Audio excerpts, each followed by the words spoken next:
Hi there, listener. You're about to experience TADPOG. Tyler and Dave play old games, and there will be plenty of game talk, but also copious amounts of crude, off-color, offensive, and immature speech.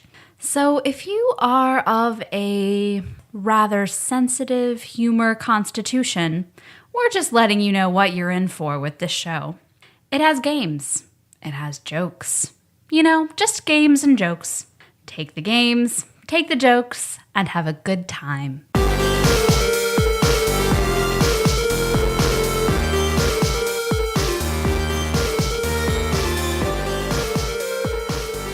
Hello, Internet, and welcome to another TADPOG Podcast. It's a show that happens twice a week where 2 to 3 old guys talk about old games.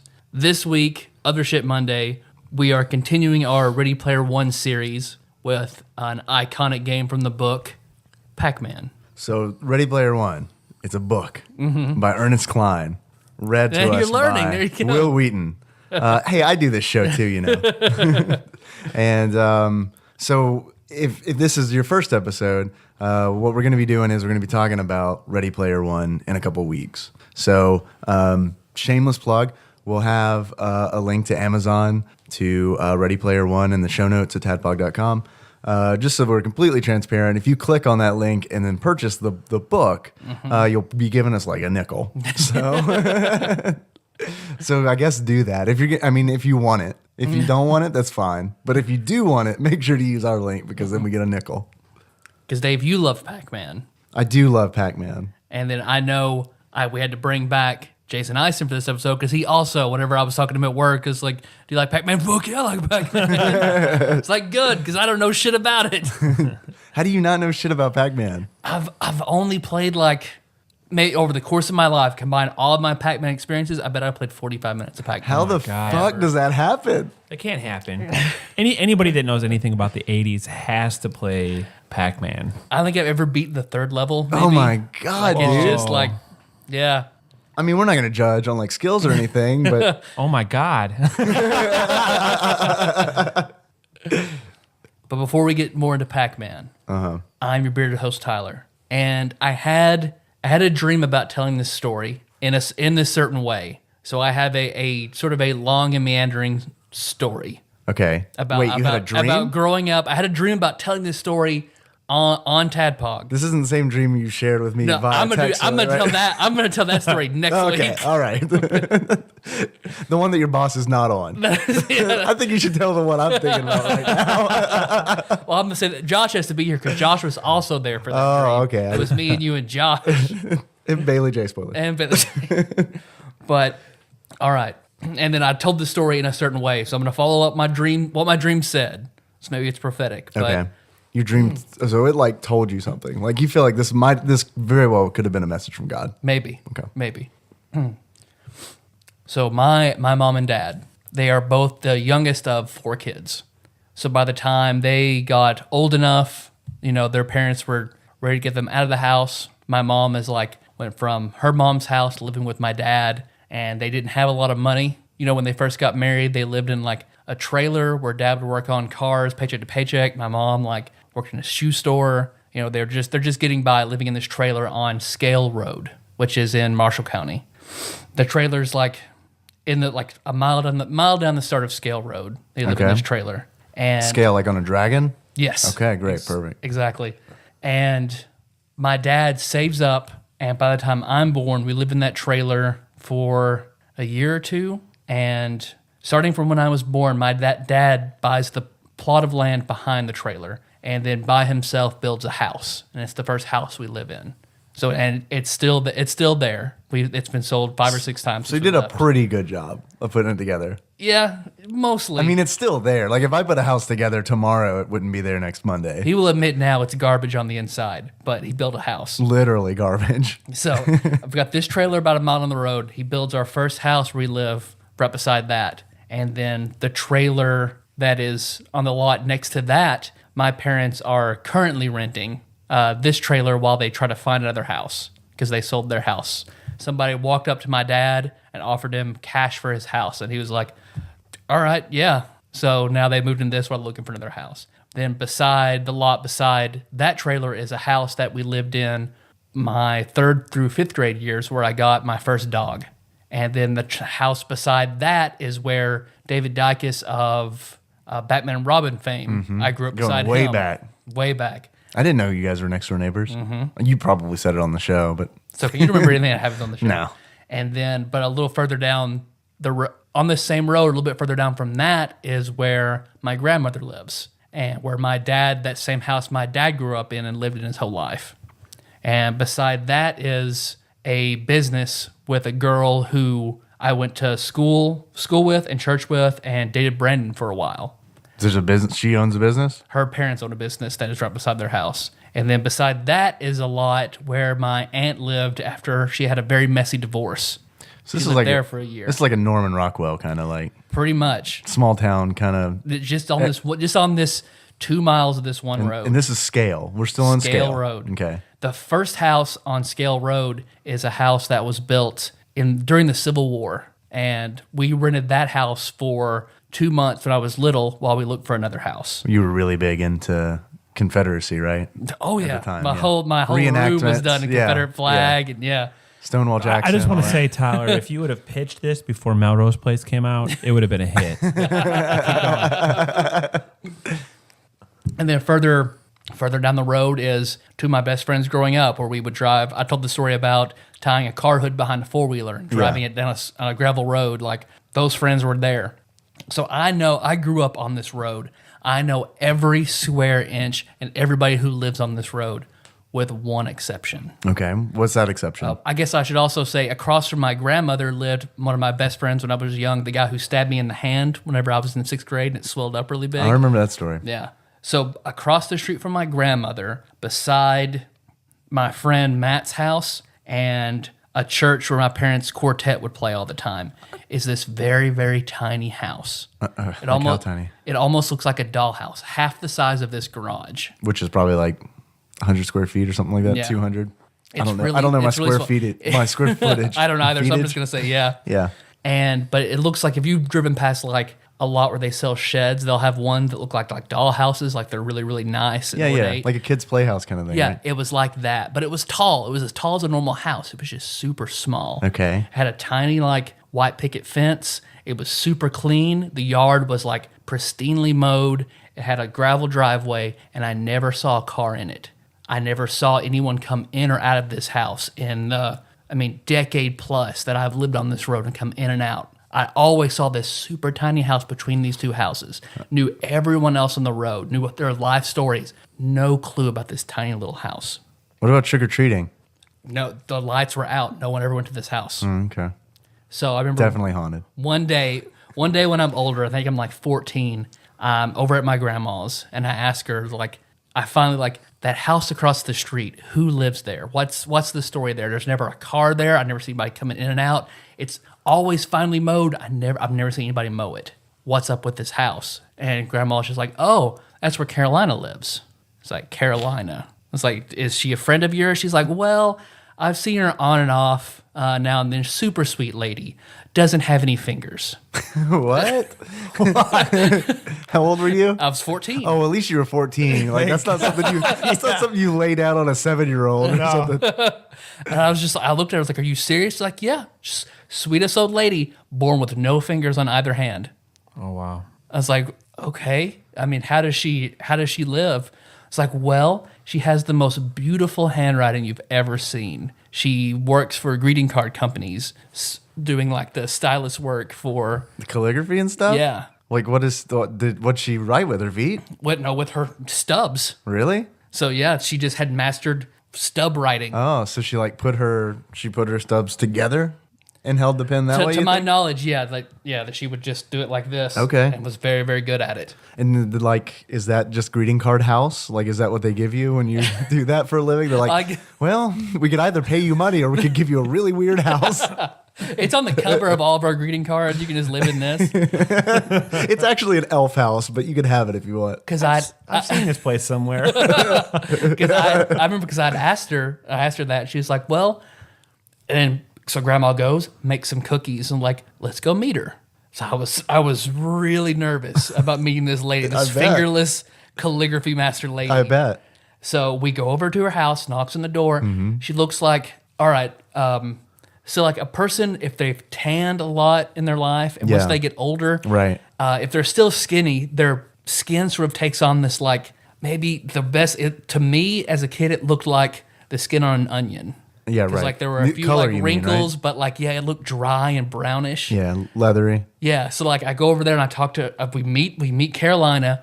Looks like a normal old lady. I remember her skin being very distinct to me. And like when she answers the door, she holds up her hand, right? And it reminds me of like just like an onion because it's just like it was just smooth, just a smooth nub. Really good at boxing. Never had to worry about breaking anything. So like Grandma tried getting me to talk to this lady, and I was just silent. She gives her the cookies. She says hi. The lady's very very nice and respectful, and Grandma chats with her for like 5 minutes, and then we leave. And she's like, "Are you okay?" You didn't ask her all the questions you had, like who mows your yard and how do you get in your house? Is there a tunnel that you go? And I could only like kind of look at the ground, add her hands in my peripheral vision. I couldn't do anything else with this You're lady. paralyzed by this poor woman's Couldn't do nothing disfiguration. else. Yes. I mean, like, I understand. I'd never like in Marshall County, you only see like fully abled white people. Yeah. So this was like blew my mind. Wow. So I had a dream about Carolina the Nub Lady. What happened in the dream?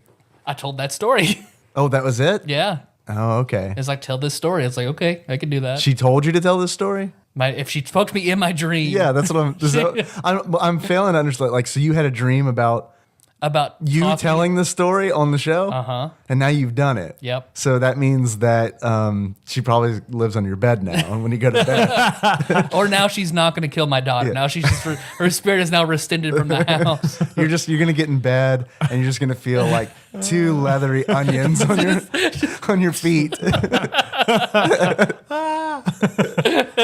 I told you to tell the story. Crunch, crunch, crunch. What's up, Internet? I'm Dave. I'm your bespectacled host. And, man, I don't have a really intricate story like Tyler does. I was just going to talk about the butt sharpies subreddit that we've mentioned in the past on the show. If you're uninitiated... Jason's going to love hearing about this. Are you familiar with butt sharpies? No. Oh, man. Like...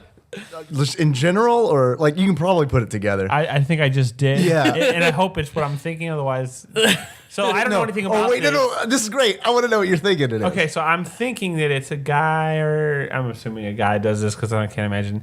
Well, I can, but Can or let's won't. not even go there. We try. Some guy just sticks a Sharpie in his ass and tries to come up with something, draw something. Is that what? See, I like that. That's like a good idea for a game show. That's like a good Japanese game No, I think show. that's like an Eastern European thing because I think the Japanese would just up it a notch. They'd Yeah, be like, you'd have to be wearing like a baby outfit or something. yeah, right, exactly. Or like feed penguins with the Sharpie on your butt or something like that. Or draw mustaches on kittens. With your butt Sharpie. That's pretty close. Okay, Butt Sharpies is a subreddit, which is, are you familiar with Reddit?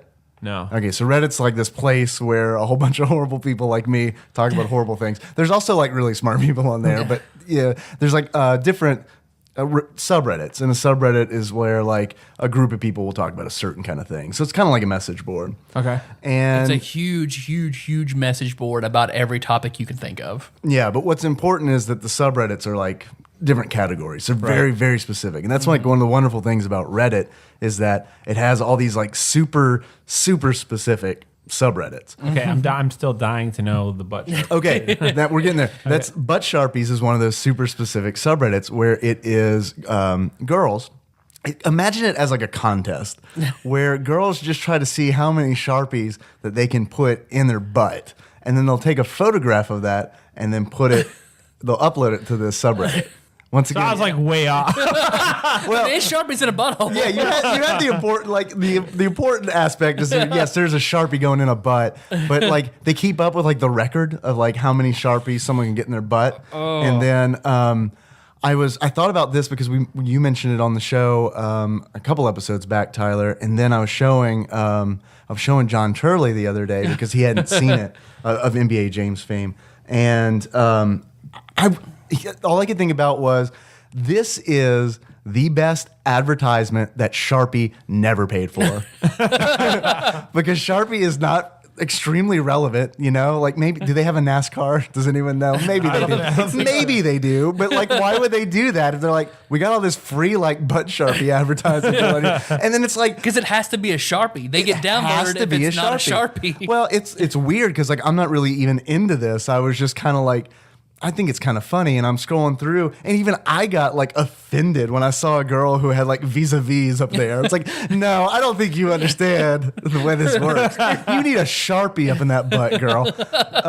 But see, I think I was like, Sharpie has got to know about this. There's no way they don't know about this. And then like as I like perused the post more and more, I was like, the proof of it is they make these gigantic Sharpies, like called the king size, and they're like as big around as a Coke can. And I'm like, someone at Sharpie knows that this exists, and they were like, you know what we need to do, guys? We need to invent, I don't know, a Sharpie that's just kind of shaped like a dildo. You know what I really need in the middle of the night? A dildo I can write with. So butt Sharpies, for anyone interested, it's reddit.com/r/butt Sharpies. Okay, so most people are probably listening right now. They're probably wondering, what is the number? Like, who's got the highest? I've seen 7. Somebody put like, the title of the post was like, all the colors of the rainbow. And it's a girl with like 7 of each different color in her ass. You haven't been on there in a while. Nope. I think the new record is 12. Wow. And that girl's probably really popular. Well, yeah, with 6 guys. Yeah. There's one of the posts was like, and then like people are asking for help. I love it because it's like, it's just all these girls who are super competitive about shoving Sharpies up their ass, because like one girl's like, I can't get 11 in. I need help. Any advice? And then this one girl's like responded with a really well thought, like cleared, like, yes, I advise that you start small, and as time progresses, you add more Sharpies. And then once it gets to around 10, you want to put a rubber band around all of them so that when it goes in your butt and your butt flexes, they don't just all go flying out like a magician's bouquet. So I don't know about you guys, but my idea of the sleepover, a bunch of girls sleeping over, has gone totally sideways now. One girl comes in with 2 packs of Sharpies. Everybody's excited. So, just for the record, I think it's something that's really funny. I don't think there's anything wrong with that. I really don't. I think if cramming 12 Sharpies up your butt makes you happy, I say do it. Out of the 6 girls that listen to this show, yeah, I guess let us know if you're into butt Sharpies. I mean, probability says that at least 5 of you are. So, Jason, any good stories? Wow. I mean, how do you follow butt Sharpies? And then I thought Tyler's story was pretty awesome or epic. Tyler's was really good. And I didn't know which way you were going to go. And I was like, oh, maybe I'll just do a neighborhood story, whatever. Butt Sharpies. Can I request a story? Yeah. Because I know you told a story like, it was one of the first stories like I heard you tell like while you were doing some prep, and I was like, oh, I probably shouldn't fuck with this guy, because you were talking about you were on like a youth trip and a guy insulted your mom. Right. So when I was in high school, I mean, I had a really bad temper. You know, it didn't take very much to set me off, and it didn't matter how big or small or the person was. I just lost it. You know, all I saw was red. Anyway. So I went. This is good. Everyone's just kind of like the 2 people here at this table who know the story are very reluctant right now. That's usually a good sign. One of my best friends was part of this church, and they decided to take this, trip, camping trip over the weekend or whatever. And they decided, Jason, it would be a great idea if you came with, because it would probably be something good for you. You know, I'm like. All right, I'll go. You need Jesus, hothead. Okay. You're like, are girls going to be there? Oh, yeah. And they were like, yeah. And you were like, okay. Do you guys have Sharpies? No, just kindling. Whatever. Kindling. So I'm like, we're sitting at this fire, and what do you do around a fire when you have, hangers and stuff like that? You make s'mores, right? Sure. So we get there the first day. And this kid's next to me. His name is Greg, and he's just sitting there, and he's got like a chip on his shoulder or something. He just starts mouthing off, saying things, whatever. I'm Like to everybody? Or? Yeah, everybody. Just going on and on and on. He's just being that guy, Yeah. And so I put my hanger in the fire and just got in it. I went and get it really. I just realized where this is going. Amber hot, Anyway, he starts saying stuff. He's like, "Who are you? How kids are. They're mean." And he starts saying stuff about my mom, and I'm like, "Stop." And he's like, "Oh, what are you gonna do about it?" That kind of thing. Yeah. And I just took my hanger, swung it, hit his neck, and shaved all the skin off of his neck. Oh my God. And this kid, he made a big deal about it. He's like screaming a lot, crying. Oh, my neck skin. Oh, my neck skin. So what's funny about that, I got in big trouble. It was a really, really bad imagine. thing. But so did they invite you back to that church? you know what? No, they extradited me. They said I was going to hell. Actually, my best friend was a member there, and he just like lowered his head. And in fact, after that happened, I thought it would be a good idea, to throw some batteries in the fire, see how that went off. So I got all these kids. They didn't take you away immediately? No, They were like, maybe this will get. They couldn't possibly get worse. They're like, well, we're stuck here in the woods. Just don't do that again. Okay. So what happened? What happened with the kid? Like, oh well, when you burn someone like that with something that hot, it doesn't turn like bloody red or anything like that. It turns black. no, I don't know. So man. now you know. Oh. And okay, so let's finish the story. Yeah. But I want to interrupt like one more time. You guys are definitely Facebook friends, right? Well, no. So a few years later, my best friend's sister gets married. He's there, and guess who I'm sitting by at the wedding? It's not the dude. It is the It's dude. the dude for real. It's the dude. So I'm and sure of he course- didn't remember you. Well, his neck is like completely just gone, or Really? Oh. and I'm like, Greg, listen, man, I was a stupid kid, and I'm really sorry. Don't worry about it, man. I'm fine, totally fine. Really? He's like, yeah. I'm like, okay. I mean, it's just one of those awkward moments. But. I can't see out of my left eye anymore, but I'm good. And I twitch sometimes. I'm definitely afraid of fire. Wow. So what happens when you throw batteries in fire? I've never done Anyway, that. so you wouldn't think that anything would happen. I just like threw him in there, and I was expecting something like right away, like instantaneous, like a firecracker. Right. So I went back into my tent, just started eating, got done with my dinner or whatever, went back out, and all of a sudden, boom, boom, boom, boom, boom. It was like a pack of batteries. It's like a shotgun.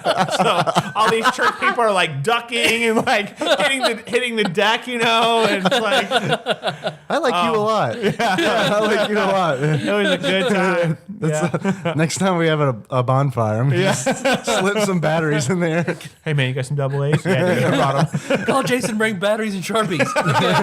Nah, dog, I only roll with D's. I'm sorry. Hide your hangers, though. All right, Pac-Man. Oh, we're not done? I thought that was really good. We should just end on a high note. We had some really good stop the stories. podcast there. Let's just say we'll be back next week with Pac-Man. So I'd love to start off, if I could, with Pac-Man. Yeah, dude, please. Okay, ahead. so I'm a little kid. I'm about 6 years old, and I think there is a stereotype today that older people aren't into video games. I mean, that's a pretty safe bet, right? I mean, my grandparents, they were afraid of like playing Super Mario Brothers. They didn't want to mess it up. It was like it's like a stigma. However, my grandmother's mother brought me a package when I was 6 or 7 years old. And I remember to this day, I unwrapped it. It was to my brother and I, both of us. And I opened it up, and it was a miniature arcade Pac-Man. Like one of the bar top kind of things? Like, Well, it was probably about, 2 feet high. yeah? And about 7 or 8 inches wide. Okay. And it was had the little controllers. And that's the only game it played, obviously. And it took batteries. Unfortunately, you were out. But when I got some, it was pretty epic because And actually, when I started playing it, I mean, I played that thing for hours. My mom would want to play it, and it would be like, contest, scoreboard, how many points can you get? And I'm like, you know what? I cannot beat this game. And do you know why I couldn't beat it? Because it never ends. It is infinitive. And but I mean, how great is that? And that was my beginning to video games. Some people were Atari, but Pac-Man was like my first induction to video games. Like the arcade style Pac-Man. That's a good way to start. And I really want to know how much that thing was when she bought. I mean, that's pretty big piece of technology. Back then, yeah. Yeah, so I mean, and I talk like you're 80 years old. So way back then, when you were 7. Well, I mean, when you think about all the transitions of like technology, that was pretty state of the art for me. Do you have it still? I do. Have you? That's amazing. I have not played it in some time, but I do have it. Yeah. So that is really cool. That is amazing. I hadn't heard of that. Do you ever see any like going for sale on eBay or anything? I'm just curious. I mean, I've never really looked. I mean, it's probably worth quite a bit. That's got to be a collector's item. Yeah. And it is. I know it still works. I mean, but yeah, that's my story about Pac-Man. Do you still play? Like absolutely, yeah. Anytime when I go to the movies or whatever, if there's like an arcade there, which you don't see very many arcades around here, but anytime there's Pac-Man, I'm always in there trying to play, and I'm pretty good. Yeah, I'm with you, but I love Pac-Man, but I love Miss Pac-Man more. And it's because she has a bow. No, it's because Miss Pac-Man's just more prevalent, I guess. Like I'll find a Miss Pac-Man at like a random Mexican restaurant or something like that more frequently than I will like an old school Pac-Man like 5 machine. blocks from your house, there happens to be one. I know, and I want to buy that from them so much. But every time I go in, like I don't know if they just don't know who put it there. And like some guy just shows up because like I've asked them before. It's like, I've got cash money. I want to buy this machine. I'm like, I live 5 blocks down the road. I'll just cart it off. George Costanza style, just wheel it down the road. Frogger. And they're like, oh yeah, okay, well we don't own it. I was like, okay, do you know who does?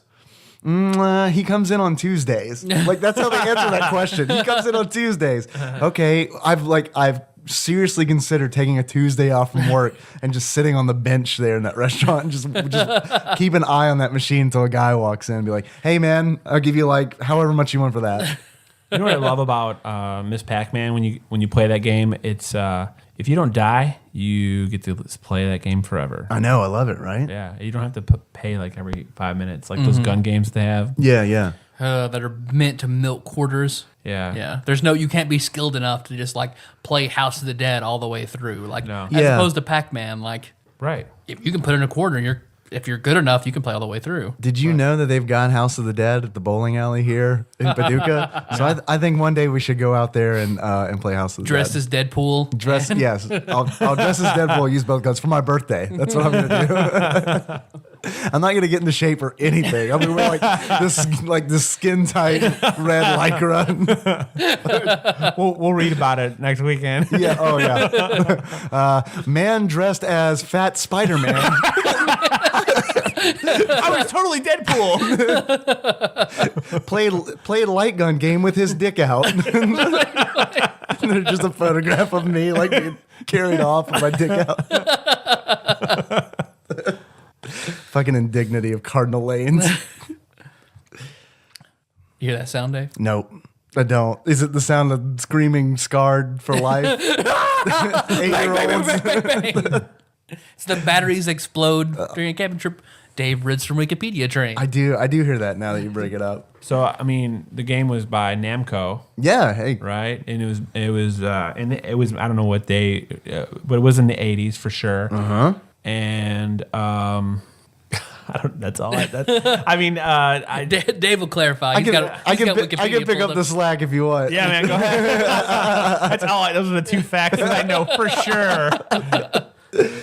All right, guys. Pac-Man, as it's known in Japanese, Pac-Man, is an arcade game developed by Namco and first released in Japan on May 22nd, 1980. It was licensed for distribution in the United States by Midway and released in October 1980. Immensely popular from its original release to the present day, Pac-Man is considered one of the classics of the medium, virtually synonymous with video games and an icon of 1980s pop culture. Upon its release, the game and subsequent Pac-Man derivatives became a social phenomenon that sold a large amount of merchandise and also inspired, among other things, an animated television series and a top 10 hit single. I didn't know about the song. Yeah, it's not very good. It's a top 10 hit, Dave. Of course it was good. Well, let's remember the time. No music that is bad ever becomes a hit. Do you guys remember? I remember the cartoon. Yeah. I do. I remember watching it like on USA or something like that. I mean, I know power pellets were a big deal. Do you remember it being terrifying? Because I kind of remember like the ghosts or something. Like it had this real like stabby hobo vibe for some reason. I don't know. I don't know why. Yeah. I remember that. Yeah, they would get drunk and like Remember the ghosts would all come over and like do weird things to Miss Pac-Man while Pac-Man watched, and every now and then he'd stab one of them and call him, "Get off her, Billy." It was weird. Or maybe I just made that up. Oh yeah, I'm thinking of the Elephant Show. Oh, okay. Oh God, the Elephant Show. Man, my not the grandmother that introduced me to the creepy fingerless lady, but my other grandmother. I don't know. She loved it when I do the skinnamarink dinky dink thing. Yeah, like, Skimmerink-a-doo. I love you. I love you in the morning. I love you. Love you. You know that song's about Night. sex, right? It's about sex and an elephant. Because I would do that like 10 times every time I go to visit her, and she'd just laugh and clap like I was the most brilliant kid ever. Let's hear it, Tyler. I don't even remember it now. I just remember the weird guy with the beard. Just when I didn't think we can get any more over the edge after the Sharpies, we went and sex with an elephant. Yeah, we're revolutionary. we like to break a lot of ground here on TADPOG. So the morning and the afternoon. I love you in the evening. And underneath the moon. Yeah. Also, there was a show called Dumbo's Circus, which was equally as weird as the Pac-Man animated show. Do you? I know, Tyler, you remember Dumbo's Skeeved Circus. me out. I used to love that show, but like I understand why, because like looking back at it, it's probably on YouTube or something. Mm-hmm. Maybe it's Disney, so maybe not. It's like weird, like It's creepy furries. It had to Teletubbies. oh man. So, but yeah, I remember the cartoon. I remember it being, even as a kid, I remember being like, I'm glad I like Pac-Man because this is not good. And that's the only reason I'm going to watch that is because of my love of Pac-Man.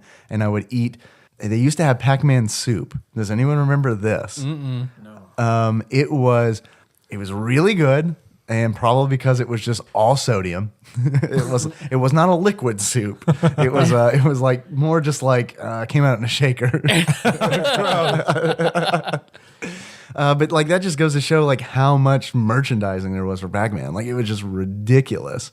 Like to the point where, I mean, I'm hard pressed to think of like a current game that is marketed like Pac-Man was. Like maybe Pokemon, but Pokemon wasn't really a video game first, right?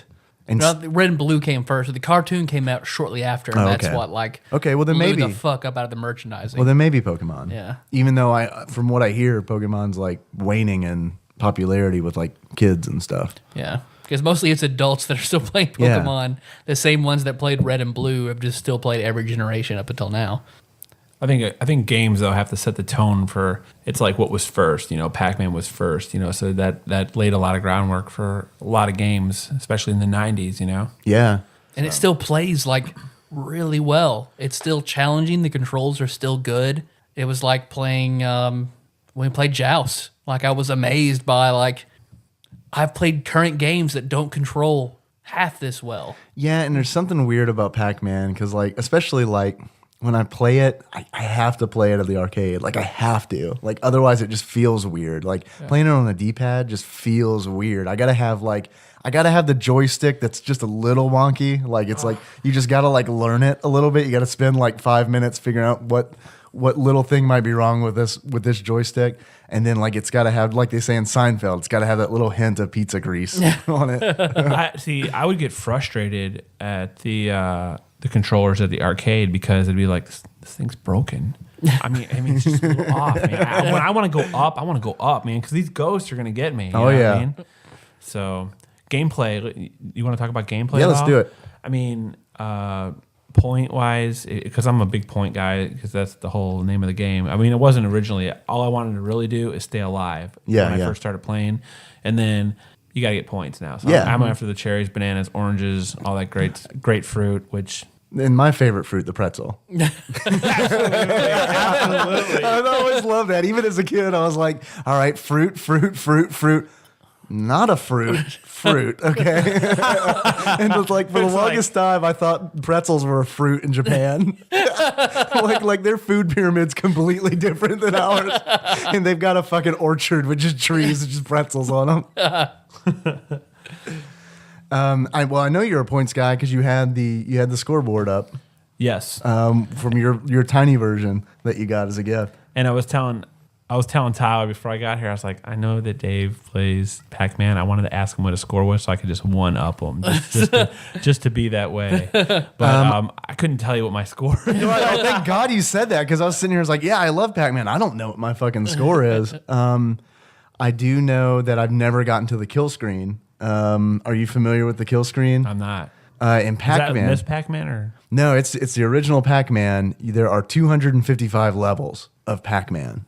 And once you beat the 255th level, you get a kill screen. Half of the screen just turns into like jumbled letters, and then the other half is just a regular Pac-Man level. And what's really weird is you can still play it. Like, it's still fully playable. The machine doesn't lock up. It just throws up garbage on half of the screen.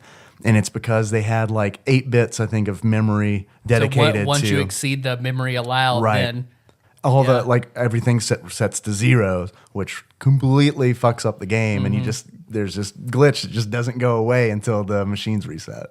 Really? But like supposedly, like people who have like been observed playing all the way through the kill screen to get like a perfect score, like less than 20 people like ever. It is like an incredibly difficult thing to do. Yeah, because you can't see half the screen. Like, they have to like memorize where to go and like, I guess, just kind of figure out where the ghosts are.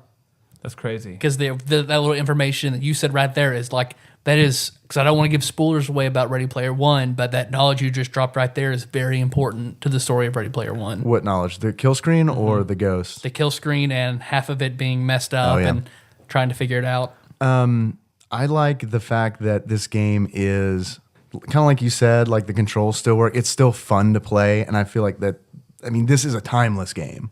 It might not be as appreciated as it was when it came out in 1980, but like this is the kind of game where I love this. Like, and a lot of this maybe because I'm a designer and I like it when things are intuitive. Pac-Man's totally intuitive because like Pac-Man's the kind of game where a small child can just wander up to it and figure out how to play it because it's so simple. There's 4 directions you can go in. There's a maze. There are these tiny pellets, and as you progress through the maze, the pellets disappear, and it's just kind of like it's like an impulse to eat all of them. And then the first time you hit a power pellet in one of the corners, and the ghosts all turn blue and start. The whole time they've been chasing you, and now all of a sudden they start running away. So it's just like instinct to go after them and chase them. I think it's. I mean, the game is just designed beautifully and like simply. There's nothing in the game that feels like it's not necessary. And it's an original idea. No, you can't look at Pac-Man and say, "Oh, where do they pull all these ideas from?" Because it's an original idea, right? I mean, that's it. It's Pac-Man. It's number one. You know, it's the first of its kind. Yeah, which is great.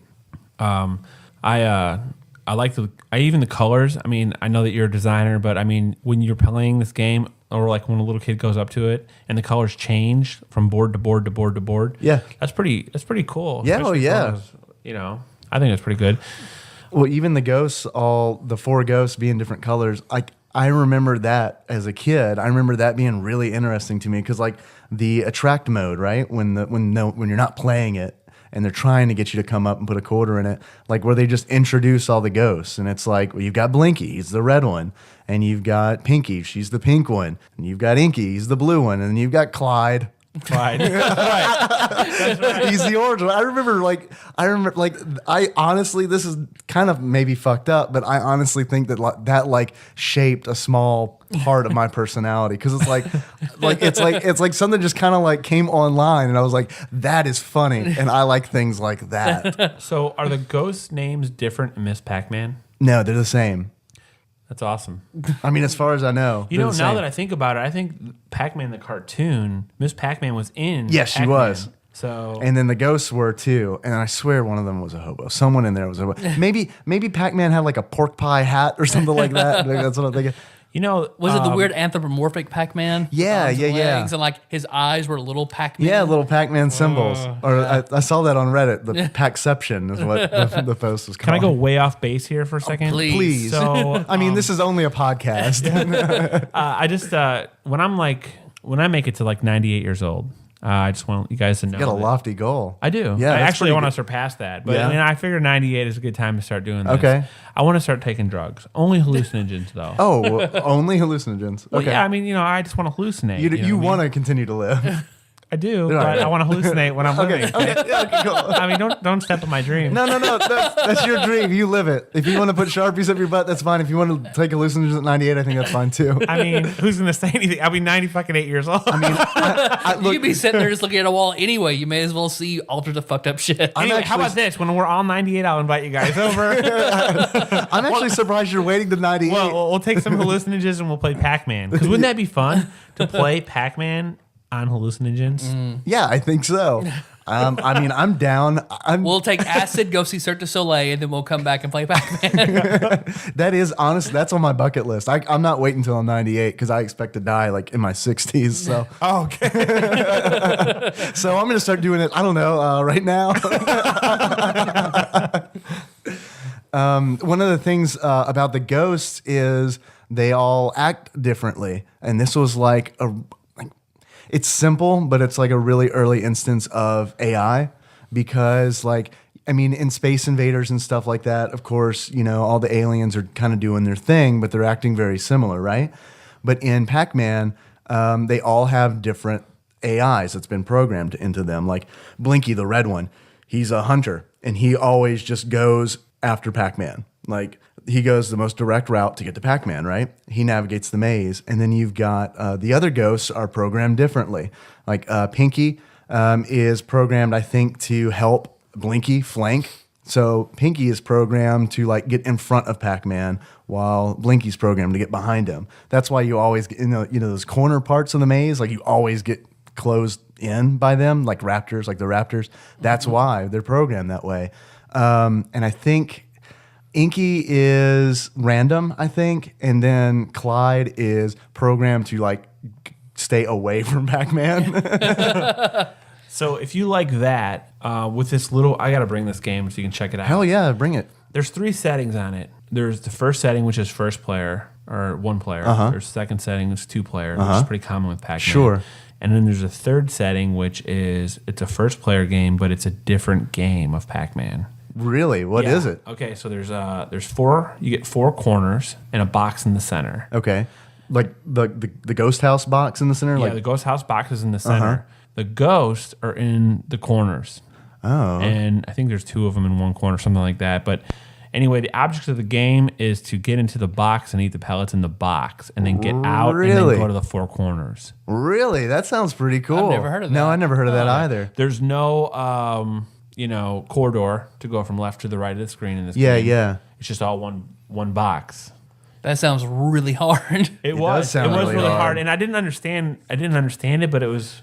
I mean, at the time, I thought this is a cool game. That you is know? awesome. Yeah. Have you you mentioned a different game mode, which made me think of Pac-Man Championship Edition. Have you played that? No. It was released, I think, on like Xbox Live, and it has a Steam release now with like it's like Pac-Man Championship Edition Deluxe. It is Pac-Man, like they did such a good job with it because it's straight up Pac-Man, but they like everything is the same as far as like how it controls, and there's the 4 ghosts and they do their thing, and you still eat power pellets and all that. But they put a twist on it where there's different game modes. Like it's really awesome because there's it's kind of like the board is split, and you can you can eat all the dots on one side of the board, and it will stay empty until you eat the fruit that appears on the other side of the board. So it's like the goal is to kind of clear one side, go to the other side, grab the fruit so it respawns the other side of the board, and you just keep going in a loop.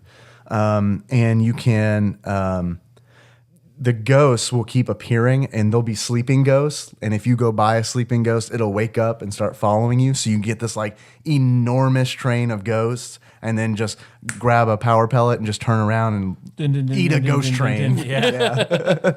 It's amazing. Like anyone who likes Pac-Man, like even a little bit, I recommend that you play it, because it's like, it seems like one of those games where it's like, oh, they're just taking Pac-Man and trying to make some money off of it. It is like legitimately fun, and like it kind of gave me the feeling of playing Pac-Man again for the first time, because it was enough like the old school Pac-Man, but just with enough of a twist to be like, holy shit, this is fucking fun as hell. Here's a question: with all the games that we have available, like when Sega came out with Sonic the Hedgehog, Nintendo, Super Mario Brothers, Super Mario Brothers, you collect coins. Sonic the Hedgehog, you collect coins. Pac-Man, you collect power pellets. Why didn't they keep going? Pac-Man could have been Sonic. Could have been. I mean, seriously, Pac-Man's it's a pretty cool idea. You put legs on him, he can run around, make it 3D, something. Well, they admit they have a game for Super Nintendo where you play as that,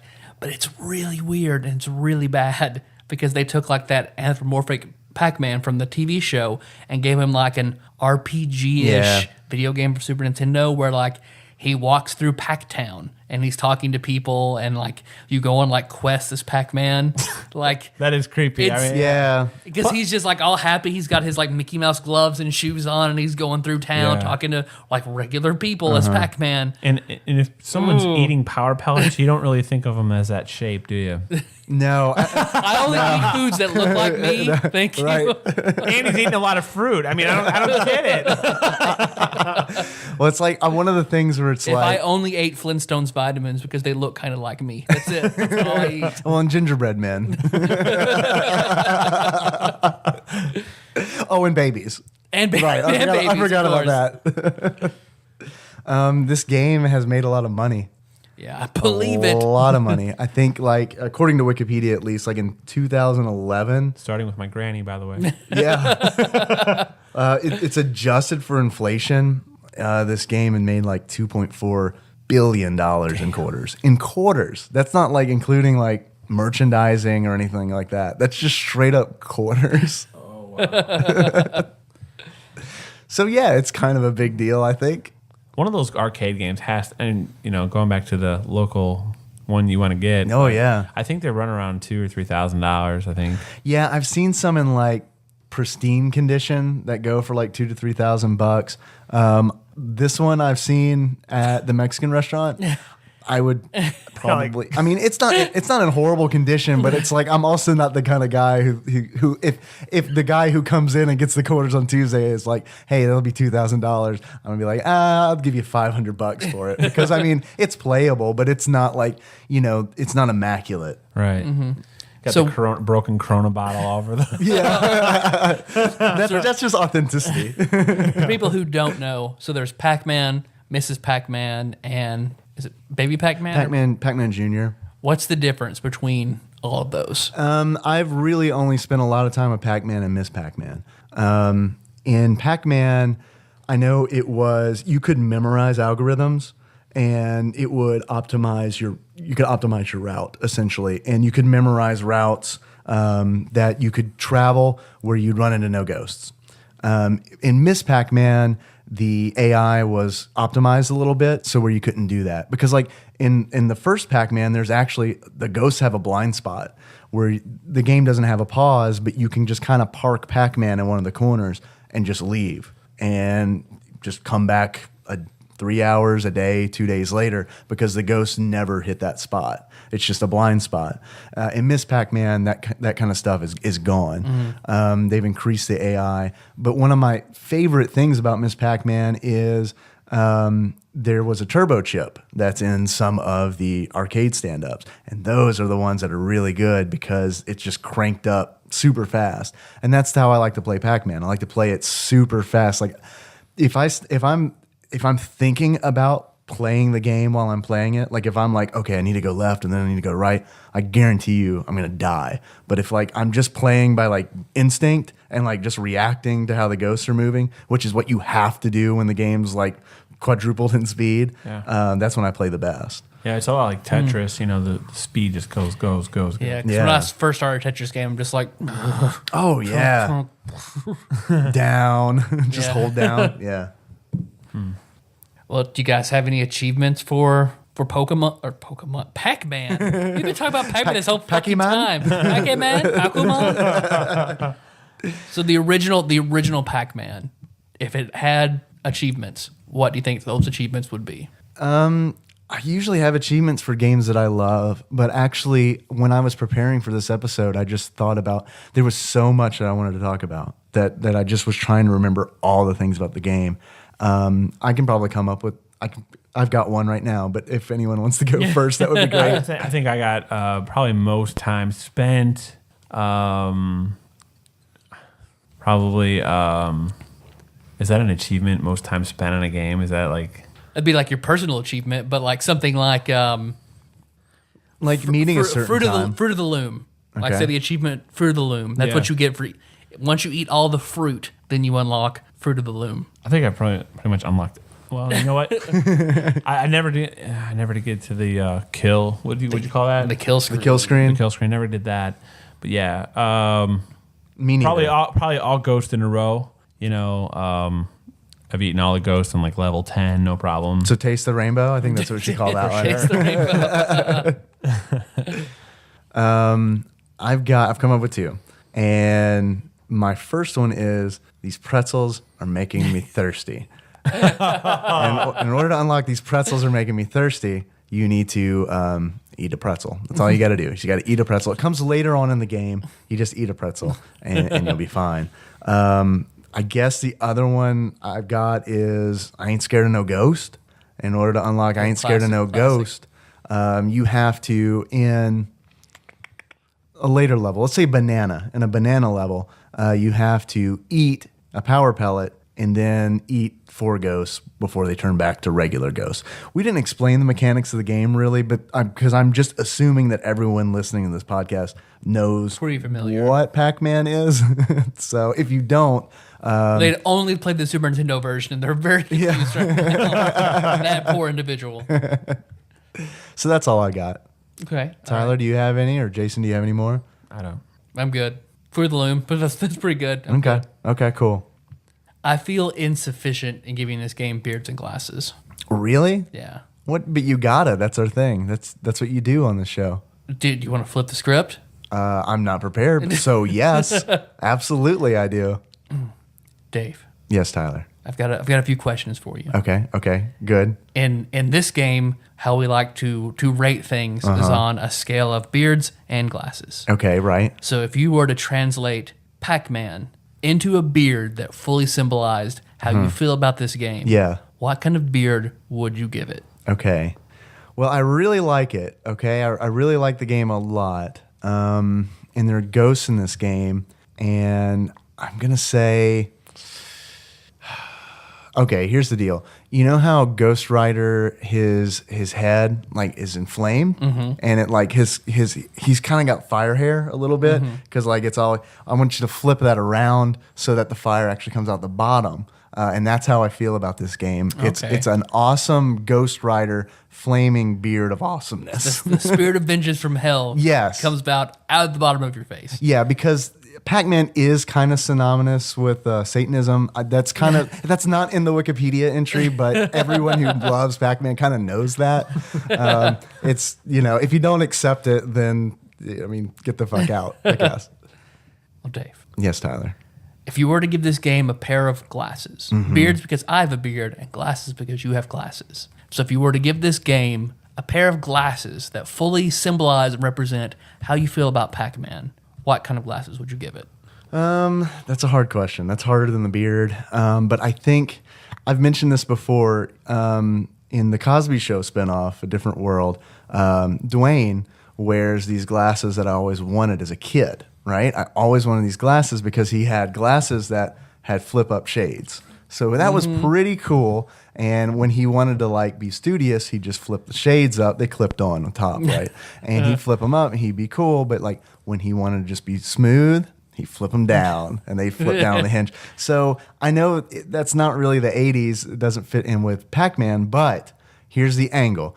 I do really want a Pac-Man machine. More specifically, I really want a Miss Pac-Man machine. I probably want them one of those just as much as I wanted Dwayne's glasses when I was a kid. So I'm gonna go with those glasses. Okay, that's fitting. That's fun. I like doing that. Yeah. I like that. Jason, you have time to stick around for some calls? I sure do, but I want to throw you guys both a loop. Good. Bring it. All right.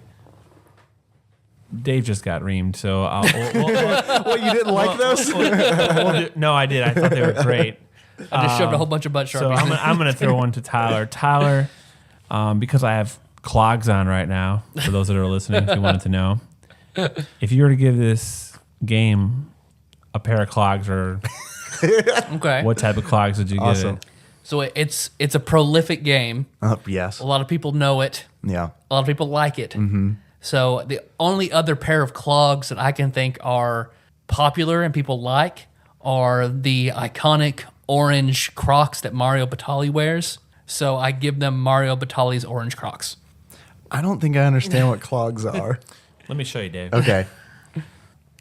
Oh, you're taking it off. Check that out. For those of you guys that don't know out there, clogs are shoes with a piece of wood in them Okay. to give yourself support in the kitchen, which is what I do. I cook. And then these are Italian clogs, Italian leather clogs with that are wrapped and over a piece of wood. So where's the wood? Like in the sole? They're in the sole. Okay. And that instead of walking on concrete all day and having back pains, these are why we wear these. See, I always thought clogs were just like the wooden Big shoes, wooden that, Dutch that shoes. they show in like racist cartoons and at Epcot. So when you said you had clogs on, I looked down. I was like, well, like normal shoes to me. Next to my knives, the most expensive thing I wear to work every day are my shoes. Yeah. If you have to. I guess, I mean, that makes sense. You're on your feet on Gotta have them. concrete floor, like you said. I mean, have you guys ever worked in a kitchen that had like shag carpeting or anything? Like any Indian restaurants or anything like that? Story. Man, that'd be so gross. No doubt. I remember a kid. That's why, like in every kitchen I've been, they've banned Crocs with the holes in them because one kid I worked with at school, he had the chef in charge didn't see him when he came in because he had the Crocs on with the holes in them, no socks. We're doing stocks that day, so he goes to drain a stock, and What is that? He misses. A big pot It's a big pot that full you make of soup and stuff in? full Okay. what you would make soup out of. Okay. So he takes that boiling hot. Yeah. He goes over and when he misses it, pours it into his shoes. So hard rubber shit. holes, just third-degree burns all over his feet. Did he throw a wire coat hanger in there too? It's just a molten hot coat hanger. We have to talk about that sometime, like worst accidents ever seen ever. Ooh. That should be, yeah. I've worked in a place with a forklift, so I don't know if I want to. Oh, man. Now, Sullivan's stories are really good. Not Sullivan. Dunnigan's stories are really good on work accident stories. Oh, man. That guy, ugh. But let's see, I know when I was working at Asiatique, because they had, the thing is you'll never get, because you buy a wok at home, you're trying to cook like Chinese like you have at a restaurant, you're never going to do it. It's impossible, right? Okay. It's impossible because you have to have one of those high-grade woks. Like, I thought it was 'cause I'm those white. woks are like so hot Yeah. that you can't replicate that at home. So they have this ring underneath that is just like white hot. And I was at Asiatique one time. They had like 3 woks in a row where they do all their cooking. And she was trying to clean one. She slips off the edge and just like the side of her hand, just for a second, hits that ring. And she just like, died instantly. Woo. Well, she just like hit it and then like looked where it was just like pressed in, just took her skin, everything just to bone. Her hand just turned It was- into onions. just immediately. I have a story about death that I saw. You want to hear that one? You saw a death? Yeah. You ready for this? Oh, Okay, so not really. I'm going to share anyway. Please, yeah. So I was working for a company called Aramark, and through there we did a lot of outside catering. So I was going to this job, and it was in Gary, Indiana. Do you know anything about Gary, Indiana? I know it's from the Music Man. David That's about David Letterman used to talk about Gary a lot for some reason. It's where Michael Jackson was born. Whatever. Check that out. It's a slum. Okay, because I heard it's a bad crime area. You can see people selling dime bags and cops just driving by. It's just bad. Anyway, so I had this catering gig in U.S. Steel Mill in Gary, Indiana, and I drove in, and there is trucks that are driving by me. Their tires are bigger than houses. I mean, and I was like amazed by that, and I thought, why would you have something? But they're carrying around steel. Hello, anyway. So I went into the plant and, through the back area, whatever, and we were all sitting there, and they said, do you want to see, the plant? I said, yeah, I'd love to. I don't care. So I went out to the plant or whatever. Well, they had a break in one of these giant pots of steel.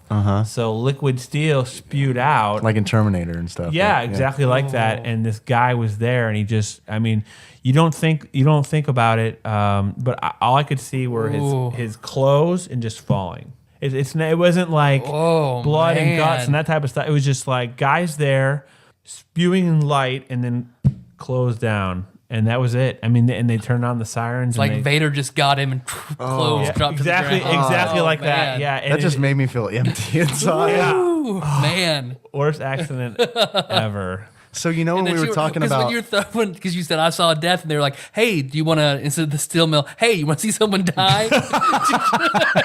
Yeah, sure. Jimmy's been working here 30 years.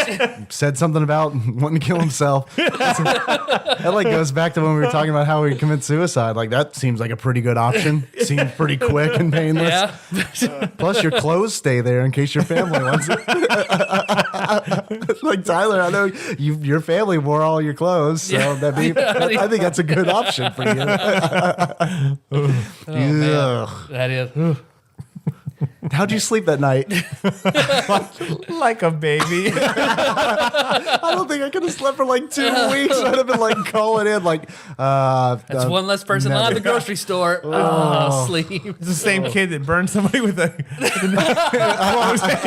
You're into watching people burn. I actually slept better. Some people called us. Yeah. You want to hear from them? Yeah. All right, first call. This is from 580. Hey, TADPOG. Don't have a drunk dial for you this time. I've got something even better. I'm not high on booze. I'm high on sadness. I just got rejected. I asked a cute little Hispanic girl out. I asked her to go to a Chuck E. Cheese with me on Saturday. She didn't speak much English, though, so I kind of had to yell at her so she could understand me better. But she said no. Yeah. You know what? I'm not too sad. I put myself out there. You know what?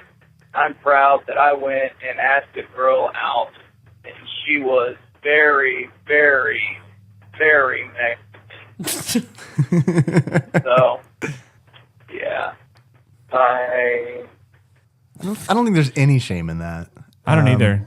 I mean, there's a little known fact, and if any Hispanic listeners out there can correct me, please feel free to call at 270-883-2555. Hispanic people hate Chuck E. Cheese. Like, it's just a fact. It's a universal fact. Dave, read some Wikipedia part 2. And when I looked up Hispanic ethnicity, at the top of the list, it's just the Ghostbusters symbol, instead of a ghost in there, it was just Chuck E. Cheese. Yeah. So, I mean, I think that was his mistake. Because where he had a win there is, I don't know about you guys, but my top 5 places, and I'm a chef now, to take a girl out on a date is Chuck E. Cheese. Yeah. I mean, just bombard them with, stuff they can, if they're epileptic, they might have a seizure. So. I mean, have you guys played that ball game where you get 50 points if you get it all the way to the top? Yeah, skee ball, man. Skee-ball. Yeah, of course. Nothing like it. I haven't set foot in a Chuck E. Cheese in a long time. Sadly, a really long time. I've been to a Dave and Buster's recently, but Like, is Chuck E. Cheese still the same? Like, do they still have like the Scary animal. Yeah, I bet about 4 years ago was the last time I went to the local Chuck E. Cheese. really? Yeah. Well, how was it? It's pretty much the same. Like, they have updated games. They just have but cobwebs on everything. It's still like the weird animatronic, like Chuck E. Cheese, and the Italian chef, and the big bird, and the purple monster playing the keyboard. They still have all that shit. They never clean it. They're just dirty. They're just dirty monsters that kids come and watch sing. And then the video games are all like $1 to play. Yeah, because they did have a 2-player Ninja Turtles was the only thing that was there from me being little that they still had. Wow. But other than that, it was all like just game. Not many arcade games. It was all just now stuff you can get tickets for, like flipping coins into mouths. Man, and screw shit that like noise, man. I never and I remember my dad kind of getting frustrated with me because I never wanted to play the games that gave tickets. Never wanted to play the games. I just wanted to play the arcade games. And he's like, "Don't you want to get tickets? You can win stuff." And I remember looking behind that I've got wall. enough wax lips, Dad. Thanks a lot.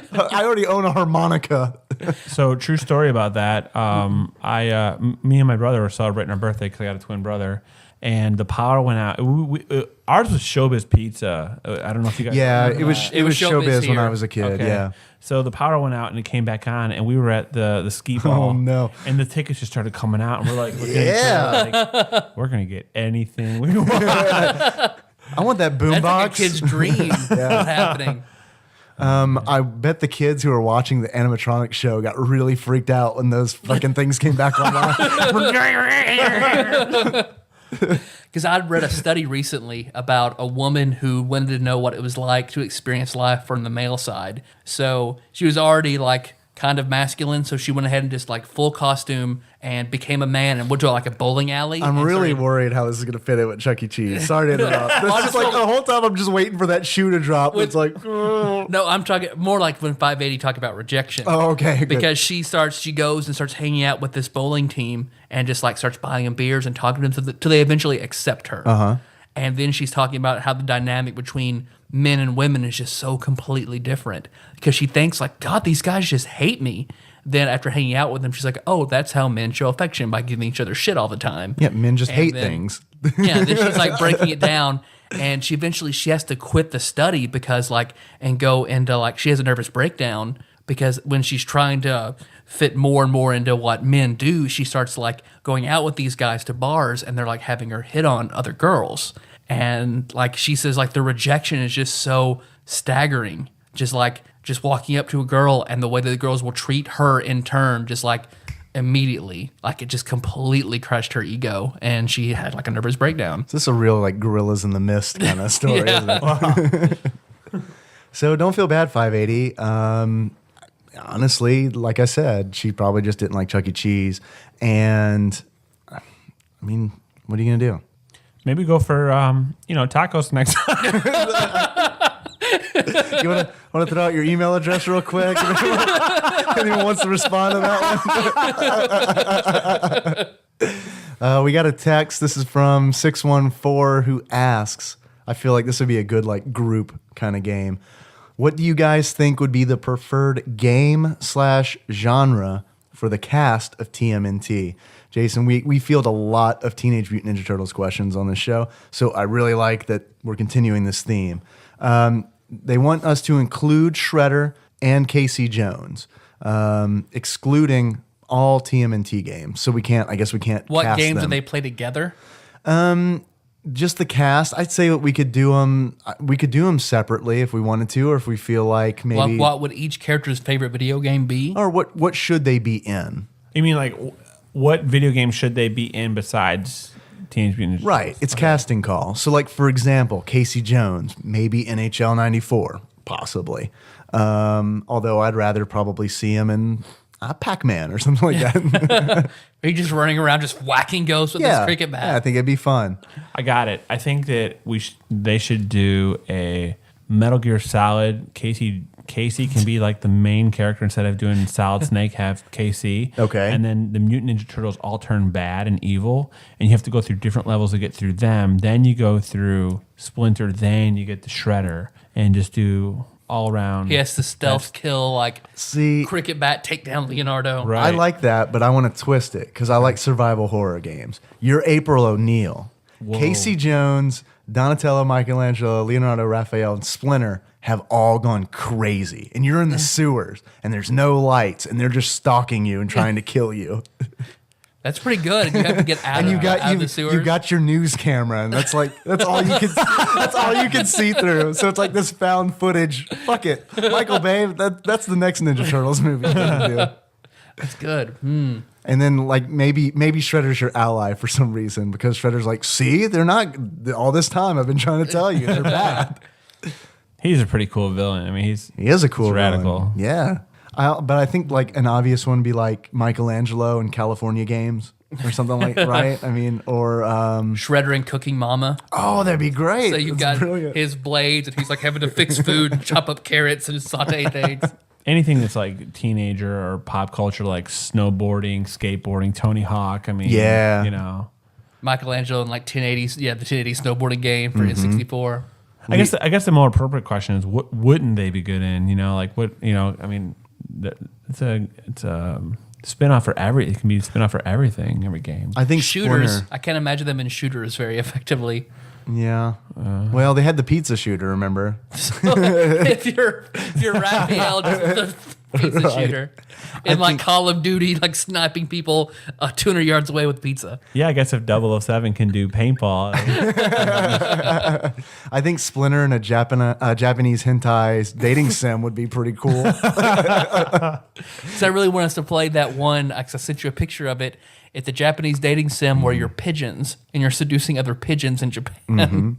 I'm in. Let's do it. It's on Jason, Steam. you're gonna, I don't know how much it is. You wanna record lost, us? You lost me about the pigeons. You should come back and record that one with us. All right. Well, see this pigeon, you can really impress her by the size of your pigeon shit. Sufficiently answered. Do we want to do more? We got time or no? I think we got time to do one more. One more. Okay. I'm just gonna go next. Let's see. Next is another text. This is from 503. And they ask, hey guys, in light of last week's enlightening porn star talk, can you each name your current, in all caps, favorite adult actress? Sophie D. So Tyler's done. Yep. Follow-up question. Which porn star have you spilled the most seed to over the course of your masturbatory lives? Christine Mendoza. Nice. For both? It's like the answer for both of the questions from both of you guys? For me, yeah, for sure, yeah. So, Yeah. Sophie D is my current favorite, but all time, it's hard to like who has been on my radar the longest. Jenna Jameson. See, I like Jenna Jameson's Yeah, Jenna okay. Jameson's a classic, but for me, it's probably Brianna Banks. Because She's been in the game a long time. She's and been still in the looks game, good. and like she got in the game when I started, really spilling my seeds. I like soft. So Lisa Boyle, is that her name? I'm not familiar. Yeah, I'm not either. My favorite porn star probably at the time is just whatever random amateur is on fucking PornTube, because that's my jam right now. Is just watching two strangers that look like normal people just bang it out. Maybe either Jasmine St. Clair, because she was popular whenever I first found the internet, or Gianna Michaels. If you like your porn stars just really mean and gruff. Yeah, I'm noticing a pattern. Because she's I mean, Sophie D's not gruff. Gianna's the outlier because like that girl is fucking mean. She got her start, like she was discovered working at the restaurant Dick's, where they're just mean to the customers. So that was just her thing. And it's like, she just happened to have enormous natural breasts. So it's like, you're mean, you got big tits, come do porn. Come All right, on. fuck it. Fuck you assholes. There's a niche for you, I'm sure. We know a dude in Western Kentucky who's gonna love you. I guess that's it. That's good. We can do one more if we want. We have a lot. That was quicker. We have a lot of calls and texts. Like if we got time. Let's do one more. Okay, One one more. We have promise. 5 minutes left. Just We can do one more. One more. This one's a call. Hey guys, this is Phil in Salem. Just finished Final Fantasy 2/4 Part 1, whatever the fuck you want to call it. Just calling to say, hey, appreciate the shout out, but done goofed. I don't really know how to Twitter, and I did not start the More Miller hashtag. I think that was such and such fan had his question on Link's Awakening answered thing. I don't know. But no, really, hashtag More Miller. He's a good host. I like him. He's solid. So that's about it. I don't really have any question. I don't know. Hamburgers or hot dogs, I guess. What's your favorite? I'm a hot dog guy. All right. Take it easy. Bye. Thank you, Phil. Thanks, Phil. Once again, I love that Phil knows more about our show than we do. so thanks. I think I know actually who did start the More Miller hashtag. More on that after we talk about the more important question, hamburgers or hot dogs. This is a perfect timing because you two are chefs. So I feel like this is like expert opinion. I really do. It's true. I only eat it. I don't ever make it. So I've never been drawn to hot dogs very much. I love a good burger, so I have to say hamburgers. Jason, what do you think, man? I almost think that like you need to go a little bit further, Tyler, and like what is my favorite burger? Yeah. Well, there's a local place I love called Blues because I'm always torn because I like a thin, crunchy burger sometimes, like Blues has, but then I also love a burger that's like a thick, medium rare burger with like blue cheese and mushrooms and onions. So yeah, the black and blue burger from Wendy's, burger, right? From Backyard Burger. But I guess consistently, I like a Five Guys burger. Yeah, Five Guys is pretty good. I haven't had Five Guys since I left DC. It's been a long. I think it's been since like around right before your bachelor party or something. Yeah, I think we was went the to last time I Nashville had Five Guys. when they just opened one up in Nashville when we went.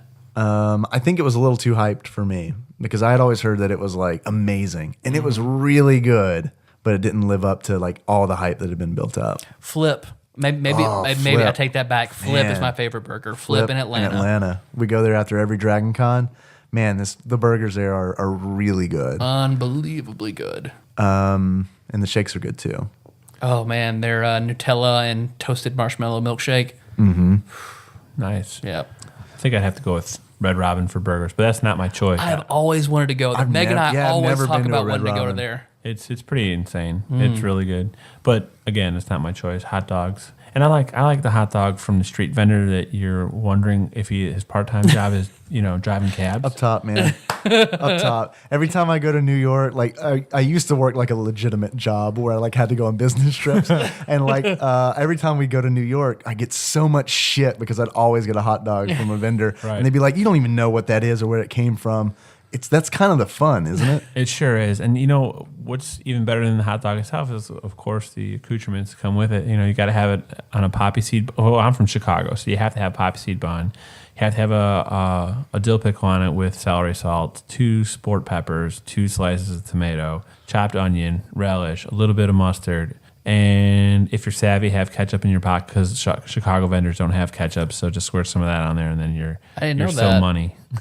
Damn, dude, you might as well have a burger with all that stuff. Like a small salad.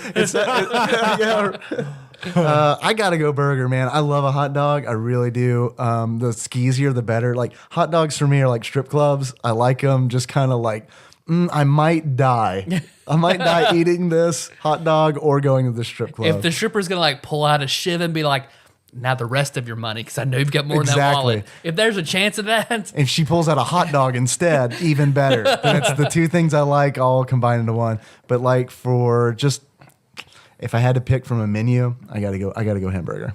Gotta go. I just feel like I'm gonna get a bigger meal. And we all know that quantity is definitely better than quality. It's all about just shoving as much food into your mouth as possible. Yeah, exactly. Hey, look, I can't get fat Spider-Man body any other way.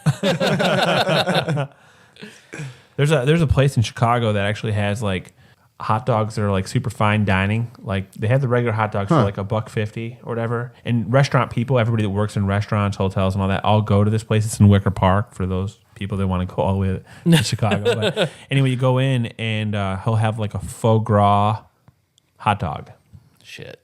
And it's like $15. So you got duck liver on a bun. You're paying $15 for, and he has something like that different every single day, which is, I mean, if you're in the business or whatever, you're just like, wow, it's crazy. Let's try that. Because I remember, Dave, you were telling me, like, do you like that? Because I was like, well. Yeah, the first time I tried it, I had to text Tyler because I was like, I knew he would have familiarity with it. And because I thought it was awful. I really didn't like it. Yeah, but picture this. It's you're wasted out of your mind. You're like, give me that fatty liver, just put it in my mouth. You're 89. You just had like a gallon of LSD. You're like, what sounds good tonight? Ooh, foie gras. in hot dog form. Bring it on. And actually, I've done a little research. I do know who first started hashtag More Miller. Okay. That is Ryan Walters. And he actually tweeted about it and said that he would like to see the timestamp of someone using that hashtag before him. So, Phil, you weren't alone in realizing that we done goofed because we kind of fucked Ryan there. Sorry, buddy.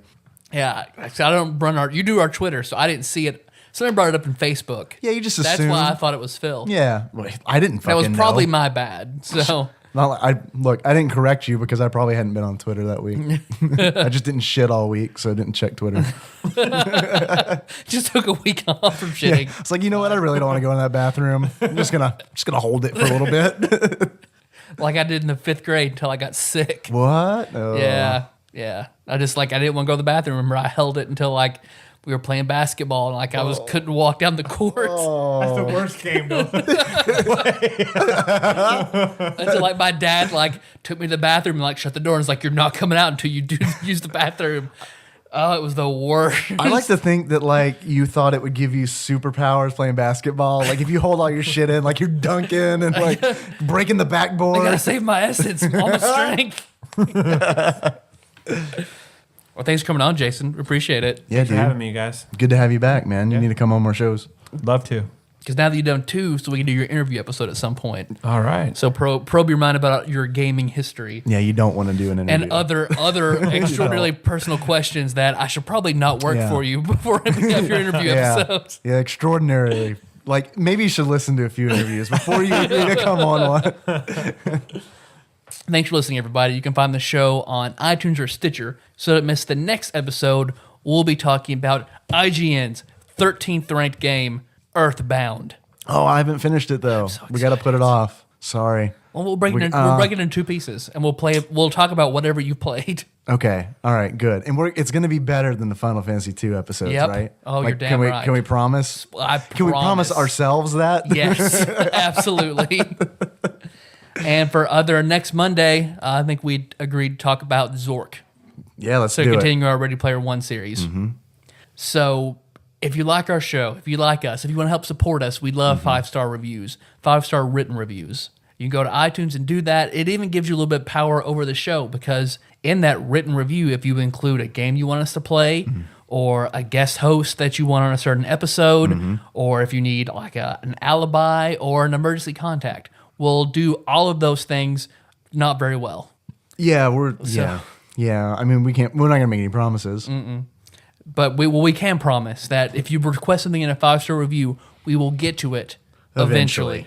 Don't worry, guys. Like Tyler said, we're going to be back. We're going to be talking about Earthbound and fucking Zork and all kinds of shit. We're probably going to just do it all in one episode, get everyone really good and confused. We'll switch back and forth and not say what game we're talking about.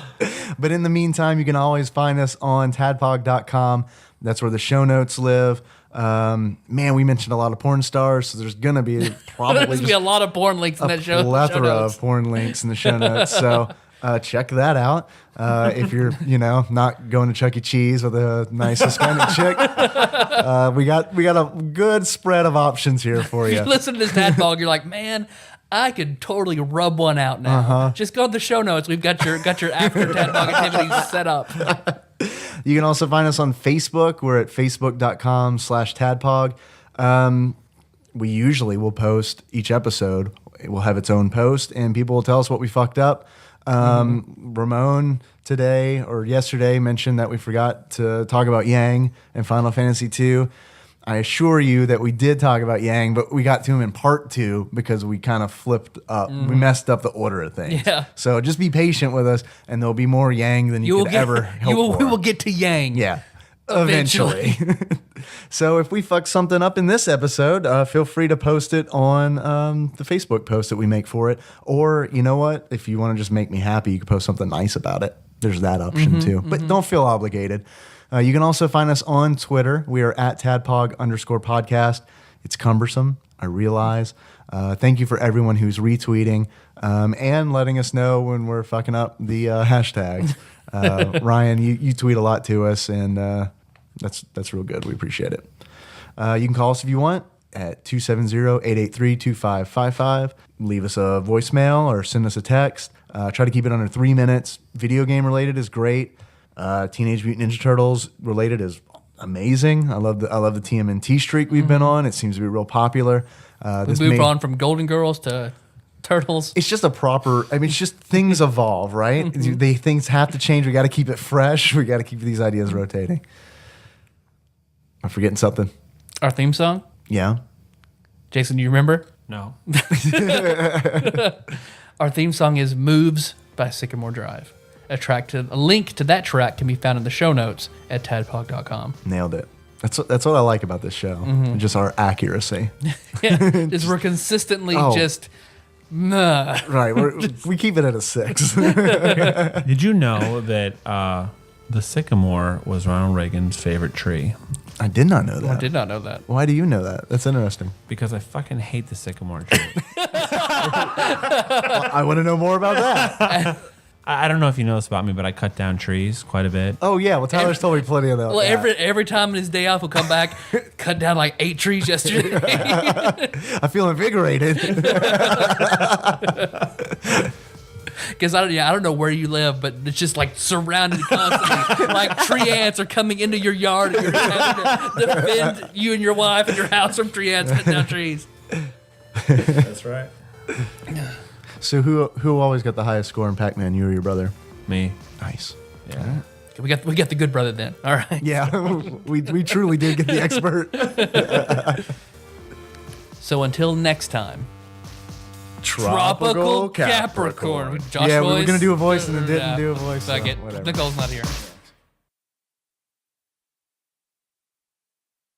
I could just play a better podcast about Pac-Man if you guys are cool with that. We can just comment on their podcast.